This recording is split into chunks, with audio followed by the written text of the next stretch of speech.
lo tenemos a Ricardo Alfonsín. Buenas noches, Ricardo, ¿cómo estás? Gustavo, ¿qué decís? A vos y a todos los muchachos que están. Escuché la voz también de Juan recién. Sí. ¿Sabías del pasado peronista de Beto Brandoni? No sabía, no conocía mucho acerca del pasado político de Beto. Lo conocí de grande y me cuesta reconocerlo hoy políticamente, quiero decir, ha cambiado mucho, o por lo menos eso parece. Y ahora vamos a ir a de todas estas irracionalidades de estos días, pero 10.556 casos tenemos hoy, récord de coronavirus, y siguen convocando a estas manifestaciones anticuarentena muchos dirigentes políticos, bueno, entre ellos el propio Brandoni, ¿no?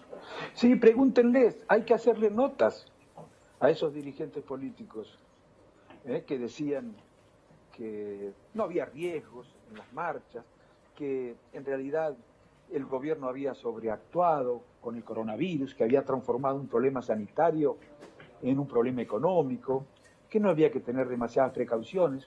Pese a todo lo que se veía por la televisión, cuando el epicentro del contagio era Europa. ¿Ustedes se acuerdan las imágenes? Claro. Los hospitales con gentes atendidas en los pasillos, no había depósitos para los ataúdes, había que alquilar pistas de esquí, de esquí de invierno para poder depositar los ataúdes hasta que hubiera turnos en los cementerios. Había que en algunos países enterrar en terrenos públicos porque estaba colapsada no solamente el sistema de salud, sino la capacidad de recibir difuntos por parte de las casas funerarias y los cementerios. Pero digo, ¿qué pasa con nuestra dirigencia política? ¿Qué es lo que ocurre que podía relativizar la amenaza de una pandemia como esta luego de haber conocido lo que había ocurrido en el mundo? Bueno, prendamos velas. Gracias a Dios, nosotros hicimos, como argentinos, lo que debíamos hacer, porque si no hubiéramos hecho las cuarentenas que hicimos, no hubiéramos podido contar con el tiempo suficiente para preparar el sistema de salud para que esté en condiciones de dar respuesta y reducir la letalidad del coronavirus. ¿Se imaginan ustedes lo que hubiera sido un coronavirus actuando como ahora? Tremendo. Si lo hubiéramos dejado actuar desde el principio así, con un sistema sanitario como el que existía en marzo. No, sí. Ahora, Ricardo, ahí está la pregunta que a mí me gustaría que... es para reflexionar. ¿Qué le pasa a esta dirigencia argentina que anuncia golpes de Estado? El presidente de tu partido anunciando saqueos. Vuelve el 2001, dijo irresponsablemente. A ver, yo cuando hablo, digo que a Luis me cuesta reconocerlo en sus posiciones políticas, me cuesta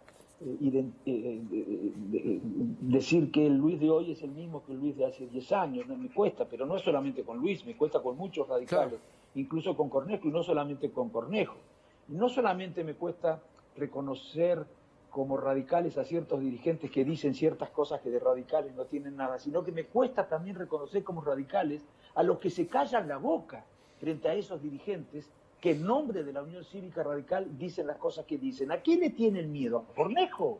Nosotros no somos un regimiento, no somos un cuartel, nosotros somos un partido muy horizontal. No sé por qué no hay más radicales que piden más sensatez. Se han dedicado a desalentar a la sociedad, la política, la oposición, que es mucho más que los partidos políticos, a sembrar el desaliento, a sembrar la desesperanza y con rencor.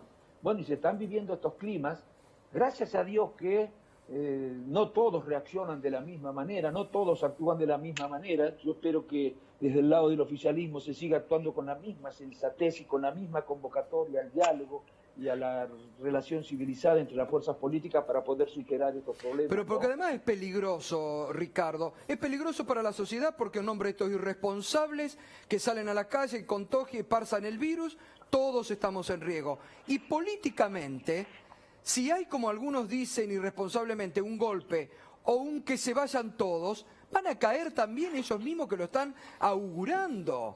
Sí, claro, pero los que vamos a sufrir más van a ser los que no queremos golpes de Estado ni los que nos interesan, ¿no es cierto? Ahora digo, yo no creo que pueda haber golpes de Estado, por lo que decíamos hoy a la mañana, ¿no? Porque las condiciones que hacían posible la existencia de golpes de Estado eran dos.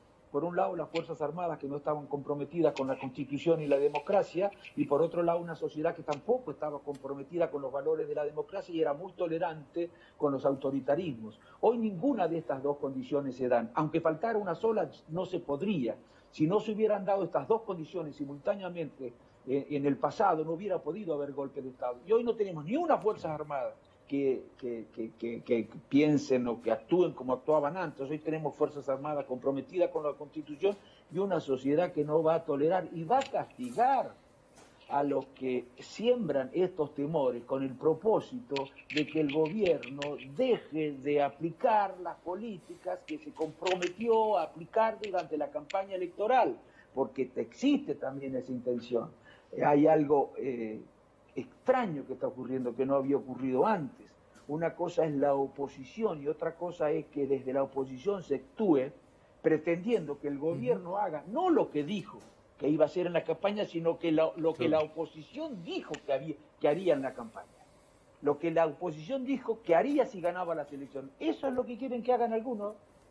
Y les parece mal que el gobierno no haga que no lleve adelante o que no implemente las políticas de la oposición, las políticas los programas que proponía la oposición en la campaña. Claro. Bueno, y hay una mezcla, porque no todos, no se puede mezclar a todos, ¿no? Pero el asunto es que cuando los que no están en esto se callan la boca, la impresión que tiene la sociedad es que, hay acompañamiento, el que calla otorga, como ustedes dicen, las críticas en off, los enojos en off, suelen decir ustedes, cuando hablan personalmente con los dirigentes, se manifiestan preocupados por actitudes que hacen los referentes de su partido, pero luego en público no dicen nada. Exacto. Ricardo, un abrazo como siempre. Gracias. No, gracias a ustedes. Un abrazo. Gracias, que sigas muy bien. Bueno, Ricardo Alfonsín. Enseguida vamos a estar hablando con Irina Hauser de la